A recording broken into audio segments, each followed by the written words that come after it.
Hello दोस्तों, हमारी आज की कहानी है ननद ने भाभी को सिखाया सबक। एक शहर में बबीता जी नाम की औरत रहती थी। वो स्वभाव में कठोर और घमंडी थी। उसके बेटे का नाम राजीव था। राजीव की शादी सीमा नाम की लड़की से हुई। सीमा नई नवेली दुल्हन बनकर ससुराल में आई। तभी से बबीता जी ने सीमा पर कठोर नियम कानून बना रखे थे।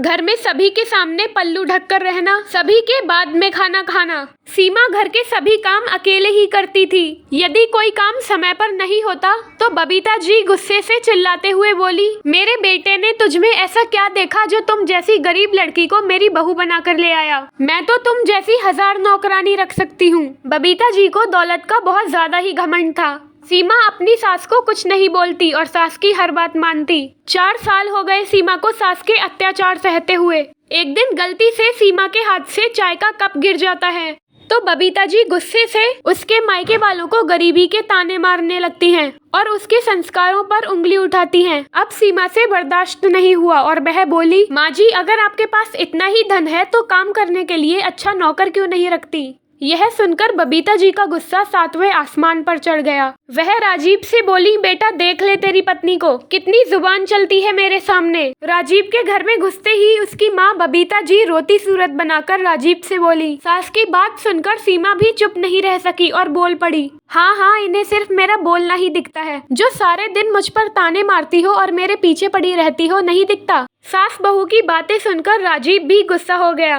क्या माँ, हर रोज की वही चिक चिक। मैं तंग आ गया हूँ आप दोनों से। अब आपकी सुनो या इसकी? आपको इस उम्र में और क्या चाहिए? 2 वक्त की रोटी चैन से खाओ और भगवान के भजन करो। क्यों हर रोज सीमा को परेशान करती रहती हो? राजीव के मुंह से ऐसे शब्द सुनकर बबीता जी के तो होश ही उड़ गए। राजीव तो यह सब बोलकर अपने कमरे में चला गया, लेकिन बेटे के मुंह से ऐसे शब्द सुनकर बबीता जी का कलेजा मानो तीरों से छलनी कर दिया हो। बबीता जी शुरू से ही जुबान और स्वभाव दोनों में तेज थी। हमेशा अपने ही तरीके से घर और घर के सदस्यों को चलाने की कोशिश करती रहती थी, लेकिन अब शायद बहू भी उनकी इस आदत से परेशान होकर मुँह पर जवाब देने लगे। बस यही बात बबीता जी को बर्दाश्त नहीं हो रही थी। बेटा राजीव अपनी माँ की इस आदत को भली भांति जानता था, इसलिए अपनी माँ का पक्ष नहीं लिया। बेटे की बात बबीता जी के दिल और दिमाग में गूंज रही थी। इस उम्र में आपको क्या चाहिए? मतलब क्या अब मुझे 2 वक्त की रोटी के लिए बेटे बहू के आगे हाथ फैलाना होगा? मुझे अब 2 रोटी के अलावा कुछ नहीं चाहिए। वह सोचने लगी, अगर आज राजीव के पिता जिंदा होते तो मुझे यह सब सुनना नहीं पड़ता।